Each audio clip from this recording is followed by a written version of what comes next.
On the night she was supposed to become a queen, Elira Voss stood in front of 600 nobles and watched the prince she loved slide a ring onto another woman's hand. No warning, no private conversation, no mercy. Just a court herald's voice announcing that the betrothal contract with Lady Elira Voss was dissolved, effective immediately, by mutual understanding. A lie so polished that half the room believed it before she could even open her mouth. She did not scream. She did not cry, not there, not in front of them. She simply looked at Prince Kaelan Ashford, the man she had shaped herself around for 11 years, and asked one question that made the entire ballroom go silent. Was any of it real, or was I only ever useful? He did not answer. He looked away instead, and that silence told her everything. What none of them knew, not the prince, not his new bride, not the smirking dukes who had engineered her downfall, was that humiliation would not break her. It would wake something in her blood that had been sleeping for 300 years, something the royal family had buried on purpose, because they always knew that if it ever woke up, no throne in the kingdom would be safe from her. The great hall of Ashford Palace had never been this bright, or this cruel. Crystal chandeliers threw gold light across marble floors polished until they mirrored the ceiling, and every mirror in that ceiling seemed to be looking straight at Elira. She wore blue that night, the exact shade the prince had once said reminded him of the sea near his childhood home, because she had wanted, one last time, to remind him of who they used to be before crowns and councils came between them. She had walked in expecting an ordinary state dinner. Her mother had reminded her that morning to smile more, the way a future queen smiles, and Elira had practiced in the mirror until her cheeks ached. She did not know that her entire life was about to be rewritten in the space of 9 sentences. Harold Bannon Voss, no relation, an old family name that meant nothing now, stepped onto the raised dais beside the throne and unrolled a scroll with the royal seal. His voice was flat, rehearsed, indifferent to the way it would end her. By order of His Majesty King Alaric Ashford, and with the consent of the Crown Council, the betrothal contract between Prince Kaelan Ashford and Lady Elira Voss is hereby dissolved, effective immediately by mutual understanding. In its place, the Crown announces the engagement of Prince Kaelan Ashford to Lady Seraphine Dumont of the Southern Trade Houses, whose family's continued support secures the kingdom's grain routes for the next 3 winters.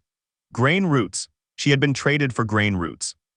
The room did not gasp so much as inhale, 600 nobles pulling in breath at once, waiting to see what the discarded girl would do. Elira felt her own pulse in her ears louder than the herald's voice.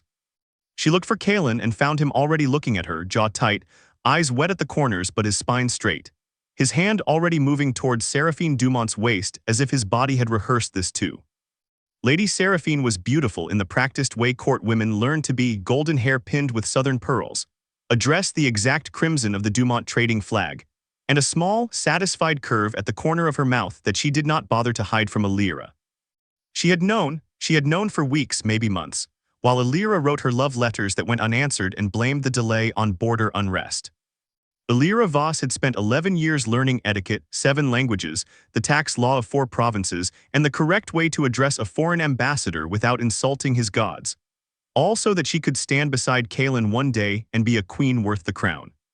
She had given up her own family's shipping business, her own name in trade ledgers, her own future to become Ashford property, and Ashford property, it turned out, could simply be returned when something better came along. She did not faint, she did not run. She walked calm as still water to the center of the marble floor where every eye could find her, and she curtsied to the king, a perfect textbook curtsy, the kind she had been trained to give because she refused to let them see her hands shake.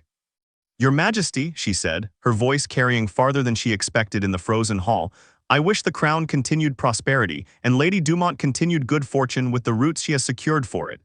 It was cutting precisely because it was polite.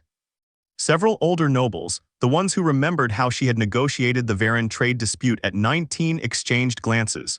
That single sentence told the room she understood exactly what had happened and that she would not dignify it by breaking in public. Then she turned to Kaelan. This was the part she had not planned, the part that surprised even her. "Was any of it real?" she asked, quiet enough that only the front rows heard clearly, though it would be repeated and exaggerated in every noble house by morning, "or was I only ever useful?" Kaelan's mouth opened. Nothing came out. His father, King Alaric, cleared his throat loudly enough to fill the silence, and the court orchestra mercilessly began to play again, a signal that the evening's business had concluded and dancing could resume as though nothing had happened. Elira did not wait to be dismissed. She turned and walked the length of the great hall alone, past nobles who did not know whether to bow to her or pity her, past her own parents' horrified faces near the west doors. Past the guards who had saluted her 100 times before and now simply watched her go. She did not stop until she reached the palace gardens, where the cold night air finally let her chest unclench enough to breathe. That was when she heard footsteps behind her, quick, deliberate, someone who had chased her down on purpose. It was not Kaelin. It was his younger sister, Princess Wren, 16 years old and the only Ashford who had ever treated Elira like a person instead of a political fixture. Wren's eyes were red-rimmed. He didn't want this, Wren said, breathless. Father and the council forced the Dumont match through committee 3 weeks ago. Kaelin tried to fight it, he lost. Then he should have told me 3 weeks ago, Elira said, and for the first time that night her voice cracked. Not let me find out with 600 witnesses. Wren had no answer for that because there wasn't one. Some betrayals are not about what happened, they are about being the last to know it was happening. Elira asked Wren one more question before she left the gardens for good that night, one that would matter more than either of them understood yet. Does your family have any old records about the Voss line? Not my father's shipping ledgers, older than that. Anything from before the Voss family married into trade? Wren blinked, confused by the sudden shift. I don't know why, because my grandmother used to say our blood remembered something the crown wanted forgotten, Elira said. I always thought it was a bedtime story. Tonight I'm not so sure. She left the palace before midnight and did not look back at its lit windows once. What she did not know, what none of them knew, was that 300 years earlier, an Ashford king had made a very specific decision to marry a Voss daughter into a merchant family, strip her of a title, and bury a bloodline's true name in trade contracts. Precisely so that no one would ever look twice at what that bloodline could do if it woke up angry. Elira Voss was about to become the first Voss daughter in 3 centuries to feel that blood wake up. And by the time the palace realized what they had thrown away, there would be no contract, no herald, and no council powerful enough to put it back to sleep. Grief, Elira learned within a week, does not arrive as one clean wound. It arrives as an inventory. Every dress reminded her of an event Kaelin had attended with her. Every letter in her writing desk was addressed to a man who no longer answered. Every servant in her family's townhouse looked at her with the particular gentleness reserved for the recently ruined, and that gentleness stung worse than any insult could have. Her father, Halden Voss, tried to be practical about it, in the blunt way merchants are practical about disasters. The southern trade houses have already started renegotiating terms with us, he said over a breakfast neither of them touched. 2 of our shipping partners pulled contracts this morning. They assume we've lost court favor entirely. We have, Elira said. Then we need a plan. Perhaps a match with the Calder family? No. The word came out harder than she intended. I am done being married into someone's political ledger, father. I would rather leave the city than be traded twice. Halden studied his daughter for a long moment, the way he might study an unfamiliar shipping manifest, trying to find the numbers that didn't add up. Leave to where? She didn't have an answer that night. She had one within 3 days when a letter arrived from her mother's side of the family, a great-aunt, Ophelia Reyes, whom Elira had met exactly twice in her life, both times at funerals. The letter was short and strange and exactly what Elira needed. I heard what the Ashfords did to you, it read. I am not surprised and I am not sorry for you because pity will not serve you. If you want something more useful than pity, come to Greystone Hollow before the first snow. Bring nothing you cannot walk away from twice. There are things about our family the Voss men never bothered to remember because remembering them never made anyone richer. It might, however, make you free. Her mother, when asked, went pale and refused to discuss Ophelia Reyes at all, which told Elira more than any explanation could have. Whatever waited in Greystone Hollow, it was something the respectable side of her family had spent generations trying to forget. She left 2 weeks after the ball, quietly, with a single trunk and a letter to her parents that said only that she needed time away from the capital. She told no one at court, and certainly not Wren, though the young princess had sent 3 letters in that time, each one apologizing for her brother in increasingly specific ways that suggested Wren was quietly furious with him herself. The road to Greystone Hollow took 11 days by carriage, and for the last stretch on foot, through a forest so old the locals called it the Hollow Woods and refused to enter it after dark. Elira had grown up in city gardens and manicured palace grounds. She had never walked through trees that seemed to lean toward her as if listening. She found Greystone Hollow at dusk on the 11th day, not a hollow at all, but a squat stone manor half swallowed by ivy, with smoke curling from a single chimney and no other sign of life for miles. Ophelia Reyes was waiting on the front step, as though she had known the exact hour Elira would arrive, though there had been no way to send word ahead. She was older than Elira remembered, silver-haired and sharp-eyed, dressed in plain wool rather than court silk, and she looked Elira over the way a blacksmith examines a piece of metal before deciding whether it can be reshaped. "You look like your grandmother did the year she left the capital too," Ophelia said. "Come in before the woods notice you're standing still." Inside, the manor was colder than Elira expected, and lined with books whose spines bore no titles she recognized, some in a language that looked almost like the common tongue but slid sideways into symbols she couldn't place. Ophelia poured 2 cups of something bitter and herbal and did not offer any comfort about the humiliation Elira had fled. "You want to know why I wrote to you," Ophelia said instead. "Not out of kindness. Kindness is your mother's department, and look how well it served her, married off, silenced, forgetting on purpose. I wrote because the Ashfords broke a contract that was never only political. Do you understand what your family name meant 300 years ago before it was Voss?" "No," Elira admitted. "My grandmother used to say something about it. I thought it was superstition." "It was a warning, badly remembered as a bedtime story," Ophelia said. "Your line was called Virelian before a king decided that name was dangerous enough to erase. The Virelian women could do something the crown could not control, and could not kill outright without starting a war with half the old provinces who still honored the name. So they did something quieter. They married every Virelian daughter for 3 generations into merchant families, changed the name to something as boring as ledgers and shipping routes, and waited for the old blood to go dormant from disuse." Elira set down her cup. "And you're telling me it didn't?" "I'm telling you," Ophelia said, "that heartbreak has a way of shaking loose things that boredom kept asleep for 300 years. You didn't come here because a letter arrived at the right time, girl. You came here because something in you already knew this was where the answer lived. The question is whether you're ready to find out what you actually are, or whether you'd rather go home, marry the next lord your father picks, and spend the rest of your life wondering." Outside, the wind through the hollow woods had picked up, and for just a moment, Elira could have sworn she heard it carry the distant, impossible sound of her own name. Not Elira, not Voss, but a third name older than either, waiting patiently for 300 years to be spoken again. She did not sleep that night. And in the deepest hour before dawn, alone in the small stone guest room, she felt something under her skin shift for the very first time, not pain exactly, but a pressure, like a door that had been painted shut for a century finally beginning slowly to open. The pressure became heat 2 nights later, heat that had no source and no fever behind it, spreading from her sternum outward until her hands trembled and the small candle on her nightstand guttered without any wind to explain it.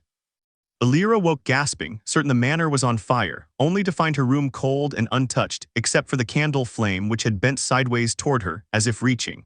She found Ophelia already awake downstairs, sitting by the hearth as though she had been waiting. "It's starting," the old woman said, not looking up from the fire. "Faster than I expected. Grief speeds it along. Sit. What is happening to me?" Elira's voice shook in a way it hadn't even on the night of the ball. "The old blood is called kindling, in the language your ancestors spoke before Ashford scribes rewrote it out of every history book they could reach," Ophelia said. "Not fire itself, the capacity to wake fire, to bend it, to make it listen, in things that already carry a spark. Candles, hearths, lanterns, in time, larger things. It is not a gift given lightly because uncontrolled it kills the one who carries it before it ever helps her. You want me to control fire. I want you to survive it," Ophelia corrected. "Whether you use it afterward is your business. But girl, you already have your answer to Kaelin Ashford's little wedding announcement sitting inside your own chest, and it terrifies me a little, because I do not think you understand yet how much power the crown was afraid of when they buried this line 300 years ago." Over the following weeks, training took a shape Elira could never have predicted at court. Ophelia was not gentle. She woke Elira before dawn to sit before a single candle flame for hours, teaching her to feel the difference between forcing the fire and inviting it, because kindling that was seized by force always eventually seized back. The first month, Elira could barely coax the flame to lean an inch toward her palm without her nose bleeding from the effort. By the second month, she could hold a small flame cupped in her bare hand without being burned, feeling it pulse like something alive and curious rather than destructive. "Fire is not cruelty," Ophelia told her one frozen morning, watching Elira finally, for the first time, light a cold hearth from across the room with nothing but concentration and a held breath. "Fire is honesty. It shows exactly what it is and exactly what it will do if you feed it wrong. That is more than I can say for princes." It was during the 3rd month that the first real test arrived. not from magic, but from the outside world, in the form of a writer from the capital who found the hollow woods by asking too many questions in the wrong villages. He wore no house colors, which meant he had been sent quietly, which meant someone at court had noticed Elira Voss had vanished and wanted to know why. Ophelia intercepted him half a mile from the manor and sent him back with nothing but a warning that trespassers in the hollow woods sometimes did not come out again. A lie mostly, but a useful one. When she returned, her expression had changed from merely stern to genuinely alarmed. "Someone at court is looking for you specifically," Ophelia said. "Not your father's men, crown livery, plain-clothed but crown-trained. That is not a search for a heartbroken girl who ran off to grieve Elira. That is a search someone with actual power ordered." Elira felt the heat under her ribs flare, unbidden in response to her own spike of fear. A nearby lantern's flame doubled in size before she forced it back down with a breath she'd been taught to use exactly for this. "Why would the crown care where I went? They got what they wanted. Kalen married his grain roots." "Because," Ophelia said slowly, "I do not think this was ever only about grain roots. I think someone at that court knew exactly what breaking your engagement in public, in front of 600 witnesses in the cruelest way possible, might do to a Voss woman's blood. I think someone wanted the old Virelian line to wake up scared and alone, far from the capital, where it could be found and contained quietly before it became a problem for the throne. The idea landed in Elira's chest heavier than any heartbreak had. You think Kalen's marriage was designed to break me on purpose, not for grain, for this. I think," Ophelia said, "that we need to find out who at that court knows what you are and how long they've known it before they find you first." That night, for the first time, Elira did not cry over Kalen Ashford. She sat before the hearth fire long after Ophelia had gone to bed, watching the flames bend obediently toward her outstretched palm, and let a different feeling take root where grief had been living, something colder, clearer, and far more patient.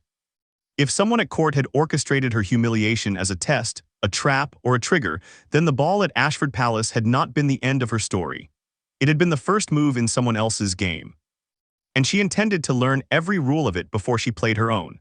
Ophelia's warning sent Elira digging through the manor's oldest room, a library sealed behind a door that stuck from disuse, filled with ledgers that predated the Voss shipping business by 2 centuries.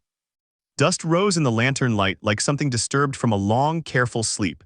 It took 4 days of reading in a script half familiar and half foreign before Elira found the entry that changed everything: a marriage contract. Sealed with a wax stamp she recognized instantly because she had seen it 1,000 times growing up, the Ashford royal crest, but an older, cruder version of it from 300 years back. The contract bound one Lady Marin Virelian to a merchant named Corwin Voss, and included a clause that made Elira's stomach turn cold. In exchange for the dissolution of the Virelian name and holdings and the merging of said bloodline into common trade families, the Crown shall provide the Voss shipping concern with exclusive northern grain contracts for 3 generations, and shall monitor, through discreet royal appointment, the descendants of this union for any recurrence of kindling inheritance. Discreet royal appointment. Someone in the Ashford court had been assigned for 300 years to watch the Voss family line, quietly, generation after generation, for exactly what was now happening inside Elira's own chest. "They've had a watcher on my family this whole time," Elira said, showing Ophelia the page with hands that weren't quite steady. "Someone at court has probably known my whole life what I might become." Ophelia's face, usually unreadable, went tight with something like fury. "Then whoever engineered your public humiliation may not have been cruelty for cruelty's sake. It may have been a controlled experiment. Break the girl, see what wakes up, watch how fast, how strong, how dangerous. Then Kalen. Kalen may not have known a single thing about it," Ophelia said, more gently than Elira expected. "Political marriages get arranged by councils and kings, not princes in love. But someone close to that throne understood exactly what breaking your heart in front of 600 witnesses might trigger. And that someone is still out there, watching to see what you do next." It was a small mercy, Elira thought, that Ophelia had not tried to make her hate Kalen more than the situation already demanded. She still did not know if she hated him at all. She knew, with sudden and total clarity, that she needed to find out who had watched her family for 3 centuries before that person found her first. The name in the contract's final clause gave her a starting thread. The discreet royal appointment was to be held in perpetuity by the House of Marrow, in service to the Crown's quiet interests. Elira had never heard of the House of Marrow at court. No ballroom introductions, no council seats, no visible title. Which meant, Ophelia explained grimly, that House Marrow's entire purpose for 300 years had been to exist in the shadow of the throne where no one thought to look. If they've been watching your family for 3 generations without you ever hearing the name, Ophelia said, they are very good at being invisible, which means finding them will require you to become visible on purpose, bait, dressed as return. You want me to go back to the capital. I want you to go back stronger than they expect, later than they expect, and quieter than they expect, Ophelia said. Right now you are a girl who ran away from a broken heart. Give it a year. Come back as something they don't recognize, and let House Marrow reveal itself trying to figure out what you've become. The plan settled into Elira's mind like a lit match dropped into dry kindling, deliberate, patient, and entirely her own for the first time since the night of the ball. She would not run back to court seeking revenge on a prince who chose grain roots over her. She would return seeking the shadow that had been measuring her family's blood for 300 years, and she would make certain that, when House Marrow finally found what they had been watching for, it was already far too strong to contain. That night, alone in the sealed library with the old contract still spread across the desk, Elira lit every candle in the room without touching a single one, 6 flames rising in perfect unison at her unspoken command, steady, controlled, patient. She had spent her whole life being managed by other people's plans, her father's trade alliances, the crown's political marriages, a watcher family she'd never even heard of. For the first time, she was the one drawing up the contract. Training under Ophelia's watch took on new urgency once the House of Marrow entered the equation. It was no longer enough to hold a candle flame steady or warm a cold hearth from across a room. Elira needed kindling that could function as both shield and blade. And Ophelia, it turned out, had exactly one more secret left to reveal about their family's abilities. Fire is not the whole of it, Ophelia admitted one bitter morning, 3 weeks after the ledger discovery, watching Elira practice drawing flame into a controlled ring around her own feet without singeing her skirts. The Virelian line could always do one thing more, which the crown feared even more than the fire itself. We could read intention in a flame's response.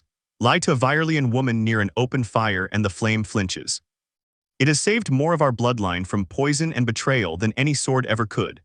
It explained, suddenly and painfully, a memory Elira had never understood, her grandmother watching candlelight during family dinners with an odd, distant focus, especially whenever Elira's father discussed business partners. She had always assumed it was simply an old woman's habit. It had been a lie detector her whole family carried and never once explained to her. "Show me," Elira said. The exercise that followed was unlike anything from court etiquette lessons. Ophelia would sit across from Elira with a single candle between them and make statements true and false in random order, watching Elira learn to read the flame's nearly imperceptible flicker toward deception. Alina stutter. A color shift so subtle that at first Elira missed 9 out of 10 lies entirely. By the 6th week, she missed almost none. It was during one of these sessions that Ophelia finally told her something she had been withholding since Elira's arrival. "I need to tell you something true, and I want you to watch the candle while I say it," Ophelia said, and there was a gravity in her voice Elira hadn't heard before. "I did not only write to you because I pitied what the Ashfords did. I wrote to you because I have been the House of Marrow's contact inside your own family for the last 40 years. The candle between them didn't flinch. It burned steady, honest, terrible." Elira's whole body went cold in a way no amount of fire training had prepared her for. "You're one of them." "I was," Ophelia said, still watching the flame, letting it prove her honesty in real time. "I was recruited by House Marrow at 17, told I would be doing my family and my kingdom a service by quietly monitoring any Virelian recurrence in the Voss line. For 40 years I sent reports on your grandmother, then your mother, then you, whenever anything unusual surfaced. Small things. A candle that wouldn't blow out in wind, a fever that broke strangely fast, nothing that ever seemed dangerous enough to act on. Until the ball," Elira said, understanding dawning like a slow, sick sunrise. "Until I got word 3 weeks before that ball.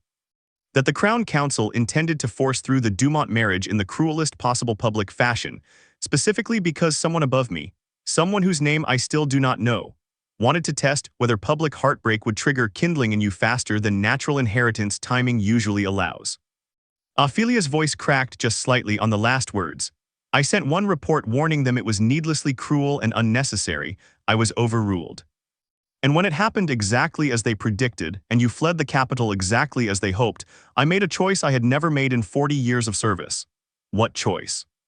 "I wrote to you myself under my own name and brought you somewhere they don't have eyes, instead of reporting your location the moment you arrived," Ophelia said. I am done being House Marrow's quiet watcher.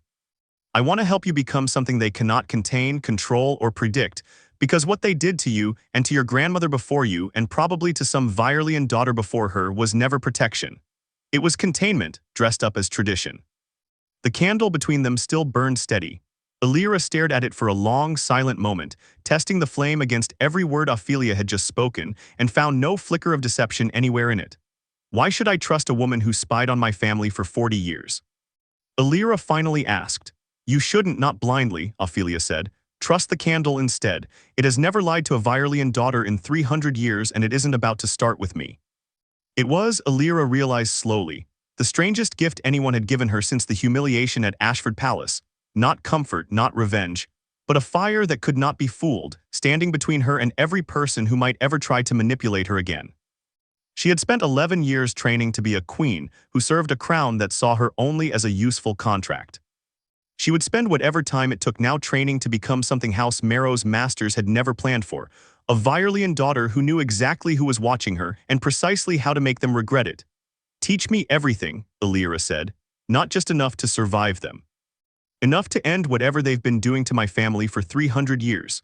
Ophelia, for the first time since Elira's arrival, allowed herself something close to a smile. That, she said, is exactly the answer I was hoping to hear. 9 months after the ball. Elira Voss returned to the capital, not as the heartbroken girl who had fled it, but as Lady Marin Hollow, a minor northern noblewoman with a plausible fortune, a manufactured family history. Ophelia had spent weeks reinforcing with forged correspondence and bribed clerks. And a face that court society did not immediately recognize, aided by 9 months of harder living, a changed hairstyle, and the simple brutal fact that people rarely look closely at someone they've already decided is beneath their notice. Her first target was not Kaelin Ashford. It was the Dumont trading house, specifically Lady Seraphine Dumont's younger brother Tobias, a minor gambling addict whose debts made him an easy foothold into a family that clearly valued appearances above all else. Elira, as Lady Marin Hollow, arranged to be seated beside him at a minor merchant's gala within her second week back, and let the candlelit chandeliers overhead do work no spy network ever could. You must be exhausted, she said to Tobias Dumont after 2 glasses of wine had loosened his tongue considerably, carrying your sister's entire family fortune on your back the way you do. You've no idea, Tobias said, and the candle beside them did not flinch once, because it was entirely the truth. Seraphine married the prince, sure, but the grain contracts don't cover half of what our shipping losses cost us last winter. If certain northern investors don't come through soon, House Dumont will need the crown's charity within 2 years, marriage or not. It was precisely the kind of desperation Elira could work with. Over the following month, Lady Marin Hollow became a quiet, generous northern investor in House Dumont's flailing shipping interests. A foothold bought with careful money and careful patience, giving Elira legitimate reason to move through Dumont circles, attend Dumont family functions, and crucially sit across candlelit dinner tables from people who had once helped orchestrate her public destruction. It was at one such dinner, 4 months into her return, that she finally heard the name House Marrow spoken aloud by someone who was not Ophelia, Lord Dumont himself, Seraphine's father. Deep in wine and complaining about court politics to a colleague who did not realize the northern investor across the table understood every word muttered. The Crown Council didn't even ask my permission before House Marrow's people insisted the wedding announcement happen in that exact cruel fashion. Public, sudden, humiliating. I told them it was needless. They said it served a quiet interest of the thrones, whatever that means, and that my daughter's engagement was simply convenient timing for something bigger. Elira's wine glass did not shake in her hand, though everything beneath her ribs had gone very still and very hot. Her hostess, distracted by another guest, did not notice the candle at the center of the table flare half an inch taller for exactly the length of that sentence, flame confirming truth exactly as Ophelia had taught her to read it. House Marrow had not simply monitored her family from a distance. They had actively engineered the timing and cruelty of her public humiliation, using her own engagement and the Dumont family's grain-root desperation as convenient cover for something Lord Dumont himself did not fully understand. She excused herself early that evening, citing a headache, and did not sleep at all once she reached the modest townhouse she had rented under her false name. Instead, she wrote a long letter to Ophelia detailing everything Lord Dumont had let slip, and sat by her own hearth fire long past midnight, watching the flames respond to her racing thoughts with small, restless flares she had to consciously calm. It was becoming clear, with each piece of the puzzle Elira gathered, that her heartbreak had never truly been about Kaelin Ashford's feelings or even about grain roots. It had been a lever, pulled deliberately by people neither she nor the prince himself fully understood, to trigger something dormant in her blood that the crown had spent 3 centuries trying to prevent from ever waking. And the most dangerous thought of all, settling into her mind that night as the fire burned low and steady before her. If House Marrow had engineered her breaking on purpose, expecting to observe and then contain whatever woke up inside her, they had badly catastrophically underestimated exactly how patient and how prepared that awakening would eventually become.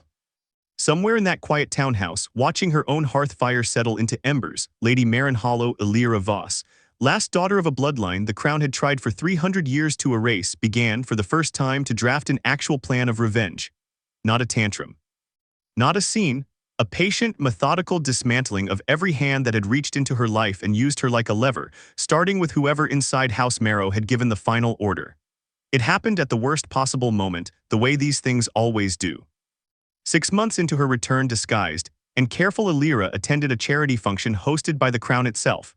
A masquerade ball for the orphaned children of border war soldiers, an event so thoroughly beyond reproach that even House Dumont's circle attended without suspicion. And one Lady Marin-Hollow's carefully built reputation as a generous northern investor made nearly impossible to avoid without arousing questions. She had not accounted for Princess Wren, the younger Ashford sister, 17 now. Moved through the masked crowd with the restless energy of someone actively searching for a specific face rather than simply socializing, and she found Lady Marin-Hall. Rather near the refreshment table with an unnerving directness that suggested Wren had been watching her for longer than a single evening. "You move like her," Wren said quietly, coming to stand beside Elira with a mask of white feathers that did nothing to hide the intensity in her eyes. "Elira Voss, you have the exact same habit she did of touching her left earring when she's uncomfortable. I noticed it 3 dinners ago and told myself I was imagining things. I wasn't." Elira's hand froze halfway to her ear. The candle on the refreshment table beside them flickered just once at the confirmation of a truth neither woman had spoken aloud yet.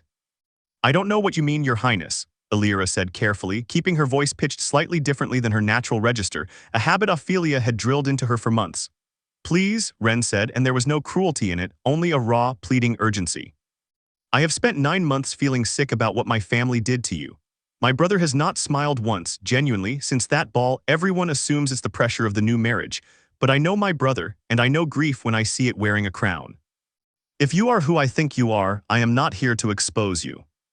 I am here because I need you to know that I have been trying, quietly, to find out who actually pushed for that marriage announcement to happen the way it did, and what I found terrifies me." Elira weighed the risk in a single breath, the way Ophelia had taught her to weigh every risk now, quickly, coldly, without letting fear make the decision for her. Wren had never lied to her before, not once in all their previous encounters, and there was no visible advantage for the princess in exposing a disguised noblewoman at a children's charity event. "Tell me what you found," Elira said finally, dropping the false register entirely, "and I'll tell you whether you're right about who I am." Wren exhaled like she'd been holding her breath for months. "There's a man in my father's council, Lord Aldrich Marrow. Officially, he holds no title, no seat, nothing on paper. Unofficially, my father consults him on matters no one else is permitted to know about. I only found his name because I went through father's private correspondence, looking for anything about why the wedding was pushed forward the way it was, and I found 3 letters between my father and this Aldrich Marrow, discussing something called kindling containment protocols, and a woman referred to only as the Voss subject." The refreshment table's candle bent visibly sideways at that final sentence, toward Wren, confirming its truth so plainly that even the princess seemed to notice something odd in the flame's movement, though she couldn't have known what it meant. "Your father knew," Elira said very quietly, "exactly what breaking my heart in that ballroom might do to me. He didn't marry Kaelin to Seraphine only for grain contracts. He did it because someone named Aldrich Marrow told him it would trigger something in my blood, and he wanted to see what happened." Wren's face had gone pale beneath her feathered mask. "I didn't know any of this until 3 weeks ago, I swear it. And I don't fully understand what kindling containment even means, but I know my brother didn't know either. I watched his face that night, Elira. He looked as blindsided as you did. He fought the council on the marriage terms for weeks. He lost the same way you lost, just from a different angle of the same cruelty.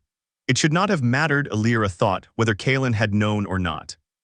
And yet something in her chest, something that was not the kindling, something older and far more human, loosened slightly at hearing it confirmed by candlelight that could not lie. I need to meet with Aldrich Marrow, Elira said, not through your father. Directly and on my own terms where he doesn't expect me and can't prepare an excuse. That's dangerous, Ren said. If he's been monitoring your family for generations, he'll know exactly what you are the moment he sees you react to anything. Good, Elira said, and for the first time since the night of the ball, something like the old confidence, sharper now, colder, entirely her own, settled into her voice. I'm done being watched from the shadows without ever getting to look back. Let him see exactly what 300 years of containment produced. Ren studied her for a long moment, feathered mask tilted, 17 years old and suddenly looking much older than that. Whatever happens, she said finally, I want to help. Not because I owe you an apology on my family's behalf, though I do. Because what they did to you was wrong regardless of what bloodline you carry, and I am tired of watching my family treat people like ledger entries. It was, Elira realized, the first genuine offer of help she'd received from anyone wearing an Ashford name, and possibly the only crack in House Marrow's 300-year wall of secrecy that she would ever be handed for free. She took it. Getting to Aldrich Marrow took another 2 months of careful groundwork, most of it built on Ren's smuggled correspondence and Ophelia's decades of institutional knowledge about how House Marrow operated. He held no public office, attended no balls, and left almost no paper trail beyond the coded letters Ren had already discovered. But he did, according to Ophelia's old contacts, maintain a private study in a nondescript townhouse 3 streets from the palace, visited only after dark. And only by appointment arranged through intermediaries who themselves did not know his true purpose. Elira did not request an appointment. She arrived at his door on a moonless night with Ophelia beside her for the first time since they'd left Greystone Hollow, both women dressed plainly enough to pass for hired help, and Elira's own kindling coiled tight and ready beneath her ribs like a held breath. Aldrich Marrow was younger than Elira expected, perhaps 50, silver-templed but sharp-eyed, dressed in the unremarkable clothes of a minor clerk, rather than a man who had spent his career quietly steering the fate of kingdoms. He did not seem surprised to find 2 women standing in his study doorway at midnight. If anything, something in his expression looked almost relieved. Lady Voss, he said, setting down his pen with deliberate calm, I confess I expected you 18 months ago, not now. You took longer to find me than the projections suggested. You knew I would come, Elira said. I hoped you would, Marrow said, and gestured to the 2 empty chairs across from his desk, where a single candle burned low and steady. Sit. Ophelia, it's been a long time since you filed a report. I assume that means you've finally made the choice I always suspected you were capable of making, given the right circumstance. Ophelia's jaw tightened, but she did not deny it. You engineered the wedding announcement, Elira said, not bothering with pleasantries. You told King Alaric that humiliating me publicly would trigger my family's kindling faster than natural inheritance. You used my heartbreak as a controlled experiment. Marrow did not flinch, and neither did the candle between them, which unsettled Elira more than any denial could have. Yes, he said simply, I did. Why? Because, Marrow said, leaning back in his chair with the weary patience of a man who had waited 300 years, institutionally speaking, to have this exact conversation. The Virelian bloodline was never contained because the crown feared what it could do to enemies of the throne, Lady Voss. It was contained because the crown feared what it could do against the crown itself, should a Virelian daughter ever decide the throne deserved burning. 3 centuries ago, your ancestor Marin Virelian was 2 weeks from doing exactly that, over a betrayal remarkably similar to your own. The crown stopped her the only way it could: marriage, erasure, dilution across generations, too gentle and too comfortable to ever want to burn anything down. The candle held steady through every word. So you decided, Elira said slowly, understanding dawning with sick clarity, that rather than wait for the Virelian blood to wake naturally, dangerously, unpredictably in some future generation you couldn't control, you would trigger it deliberately in a controlled setting on your own timeline so House Marrow could observe exactly how it manifested and prepare accordingly. Precisely, Marrow said. And I will admit, Lady Voss, that watching you disappear for 9 months and return under a false identity to slowly, methodically infiltrate the very houses that wronged you has told me a great deal more about what the Virelian line has become than 3 centuries of quiet monitoring ever managed to reveal. You are not simply a fire wielder as your ancestor was. You are patient, strategic. You did not burn a single person in 9 months of rage. You built a network instead. Elira felt something cold settle over the heat in her chest, not fear, but a clarity sharper than anything Ophelia's training had given her. "You're not afraid of me," she realized. "You're recruiting me." Merrow's silence and the candle's continued steadiness confirmed it before he spoke a single word. "House Merrow has served the throne for 3 centuries by containing a threat," he said. "But threats and assets are often the same thing, viewed from different angles, Lady Voss. King Alaric grows old. Prince Kaelin will inherit a throne surrounded by council members who have spent decades learning to manage him the way they managed his father, through marriages, through manufactured crises, through quiet, deniable cruelty when it serves the kingdom's ledgers. I am tired of serving men who use people as levers and call it statecraft. I would rather serve a throne with a Virelian daughter standing beside it who cannot be lied to, cannot be quietly contained, and remembers exactly what it feels like to be treated as a useful contract instead of a person." It was, Elira realized with a jolt, that had nothing to do with kindling and everything to do with cold, human calculation, either the most dangerous trap she had ever been offered, or the first genuine ally with real institutional power that she had encountered since fleeing the capital. The candle between them did not flinch once through the entire proposal. "Prove it," Elira said. "Prove you're not simply containing me through flattery instead of marriage contracts. Give me something House Merrow has that I need before I give you anything you want from me." Aldrich Merrow smiled for the first time that evening, thin, tired, but genuine.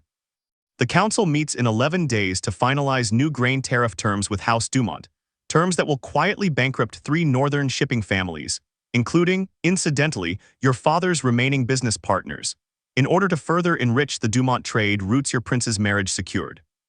I can get you into that meeting, unseen, listening from a position no one will think to check. What you do with what you hear there is entirely your own decision, Lady Voss. Consider it a demonstration of good faith." Elira looked at Ophelia, who gave the smallest, sharpest nod of confirmation, not that Merrow could be fully trusted, but that the offer itself, verified by candlelight neither woman had lit, was true. 11 days, Elira said. "Get me into that room, Lord Merrow. And then we'll discuss exactly what kind of ally House Merrow intends to be." She left his townhouse before dawn with Ophelia silent and thoughtful beside her, and for the first time since the night of the ball. Elira Voss walked back through the capital's dark streets feeling something dangerously close to hope, not for revenge alone anymore, but for something bigger, something that might actually reshape the throne itself, rather than simply burning down the people who had wronged her. The council chamber Elira entered 11 days later, hidden behind a false panel Merrow had arranged in the room's north wall, smelled of old wax and older ambition. Through a narrow gap disguised as decorative molding, she could see the full crescent table where King Alaric Ashford presided. Flanked by counselors whose faces she recognized from a lifetime of court functions, and seated near the king's right hand Prince Kaelin, thinner than she remembered, shadows under his eyes that no amount of royal tailoring could hide. The grain tariff discussion unfolded exactly as Merrow had predicted. Cold. Calculated language dressed up as fiscal responsibility, systematically dismantling 3 northern shipping houses, contracts to further consolidate trade wealth into Dumont hands. In exchange, one counselor noted almost as an afterthought for House Dumont's continued cooperation on matters of the crown's discrete interests. Elira's father's business partners were named specifically among the houses to be bankrupted. She felt heat gather beneath her ribs, sharp and immediate, and forced herself through 3 careful breaths to keep the flame of the single candle in the hidden alcove from betraying her position. It was Kaelin's voice, cutting through the counselor's cold arithmetic, that stopped her breath entirely. "We are systematically destroying families who have served this crown loyally for generations," he said, sharper than Elira had ever heard him speak in council, "to reward a marriage none of us wanted forced through in the first place. I did not agree to marry Seraphine Dumont, so this council could use my personal humiliation as leverage to bankrupt half the northern shipping trade." The room went quiet in a way that told Elira this was not the first time Kaelin had pushed back, and likely not the first time he had lost. "Your Highness," one older counselor said carefully, "the Dumont alliance secures grain stability for 3 winters. The northern house's losses are an unfortunate but necessary." "Say her name," Kaelin interrupted, and Elira's whole body went still. "Say Elira's name in this room even once, and explain to me how humiliating her in front of 600 witnesses was ever necessary for grain stability, because I have asked that question in council for 9 months and no one has ever actually answered it. I have my suspicions about what that night was really for, and none of them have anything to do with grain." King Alaric's expression, Elira noted through the narrow gap, did not shift at all, the practiced stillness of a man who had spent decades hiding exactly this kind of truth behind an unreadable face. The matter is settled, Kaelin. Dwelling on it serves no one. It serves me, Kaelin said, to know whether I destroyed the one honest relationship in my life for grain contracts, or for something this council has never bothered to explain to either of us. No one answered him. The meeting moved on to unrelated business within minutes. The Northern shipping family's bankruptcy quietly finalized between two sentences about border patrol funding, as though ruining people's lives were simply another line item. Elira left the hidden alcove 2 hours later with her hands shaking, not from fear, and not entirely from anger, but from the disorienting collision of everything she had believed about Kaelin's role in her humiliation crashing against what she had just witnessed with her own eyes. He had fought this. He was still fighting it 9 months later in rooms where fighting cost him political capital and earned him nothing but his father's cold silence. It did not undo what had happened to her. It did not restore 11 years of trust in a single overheard council session. But it complicated the clean, simple revenge she had been quietly building for 9 months against a prince she had assumed was simply a willing participant in his own family's cruelty. He didn't know, Elira said to Marrow once they were safely away from the palace grounds. Not the details, not the kindling. He's been fighting his own council for 9 months over something he doesn't even fully understand. Does that change your plans? Marrow asked, watching her carefully. Elira considered the question for a long moment, feeling the kindling settle beneath her ribs, patient and steady rather than reactive for the first time in longer than she could remember. It changes who I'm burning, she said finally. The council orchestrated my humiliation as a controlled experiment on a bloodline they feared. Kaelin was a pawn in that plan as much as I was used, manipulated, denied real information, and punished politically for objecting to cruelty he never fully understood. My anger was never really about him.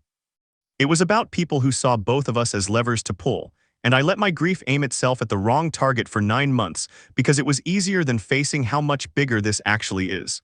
Then who do you intend to burn? Marrow asked, and there was something almost approving in his voice.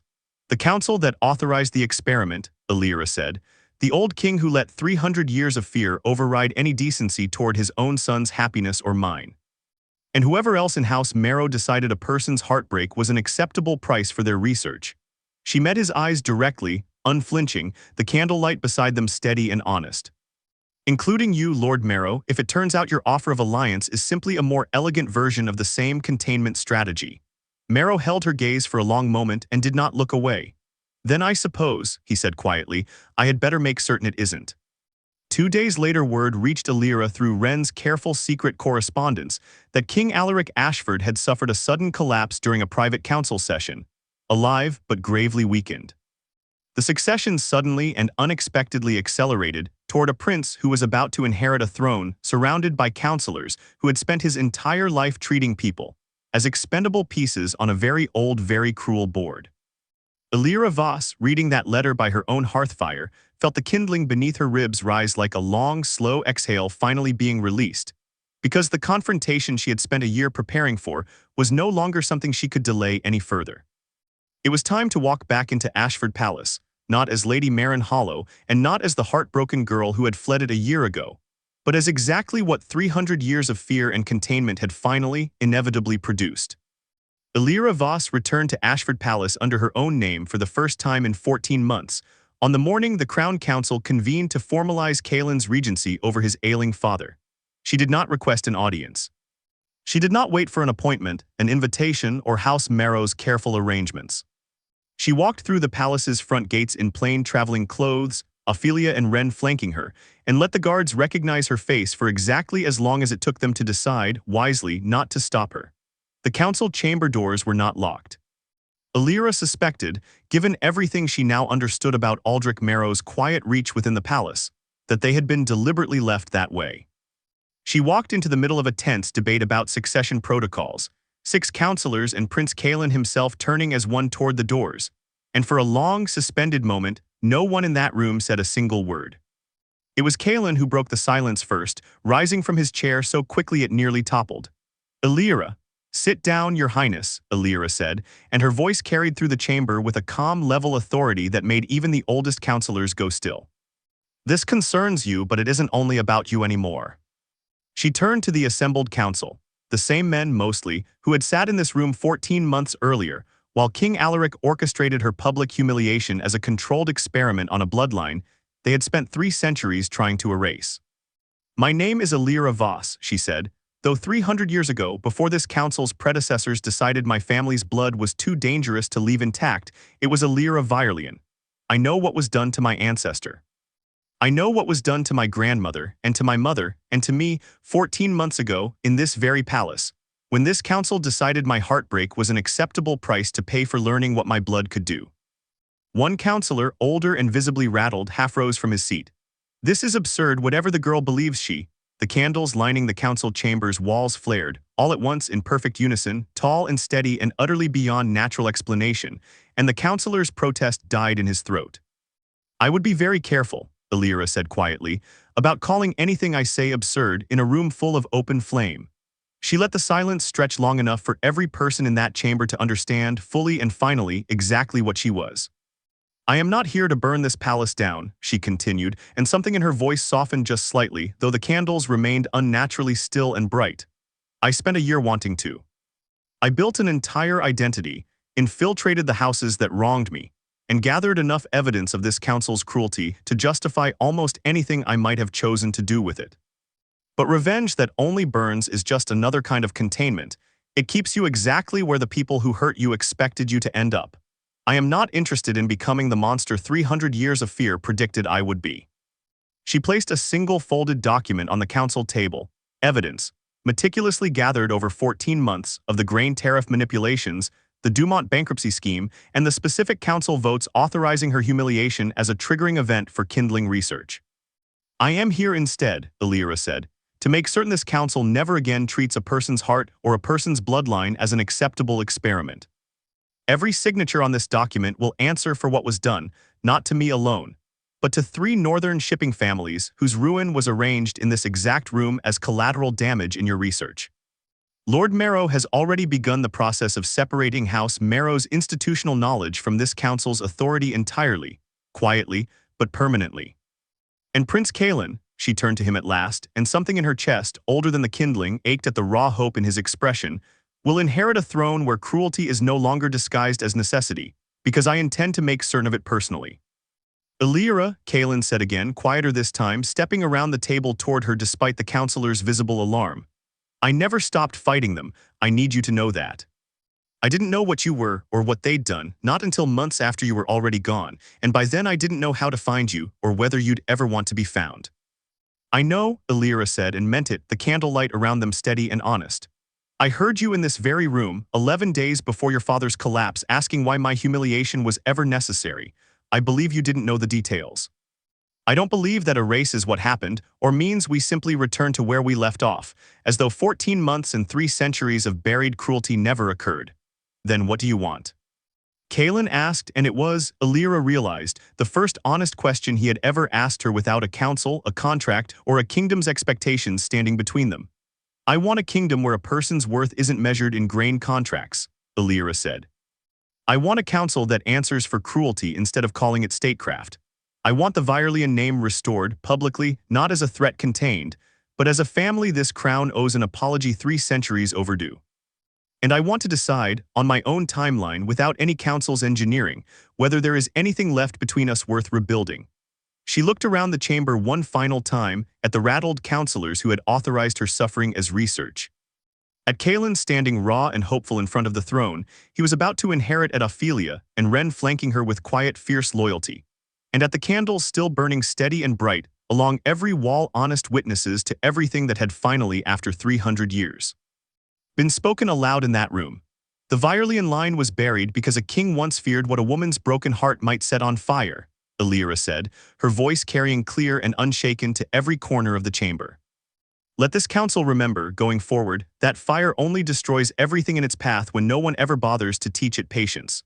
Mine was taught patience by a broken engagement, a hidden family, and 14 months of learning exactly how much power comes from choosing deliberately not to burn." She turned and walked out of the council chamber with Ophelia, and Ren beside her, leaving behind a stunned silence, a folded document that would end at least 4 careers, and restore 3 ruined shipping families, and a prince who did not chase after her because he understood. Finally and completely that some things could not be rushed back into being simply because a person wanted them badly enough. Outside in the palace gardens, where she had once fled in humiliation and grief, Elira Voss stood beneath the open sky and let the kindling beneath her ribs settle into something calm, steady, and entirely her own. Not a weapon anymore, not a wound, but simply a part of her the way it always should have been. 300 years before a frightened king decided, it was safer to bury a woman's fire than to ever learn how to stand beside it. The council chamber's candles, long after she had gone, continued to burn steady and bright, as if the fire itself remembered exactly what had finally, after 3 centuries, been set free.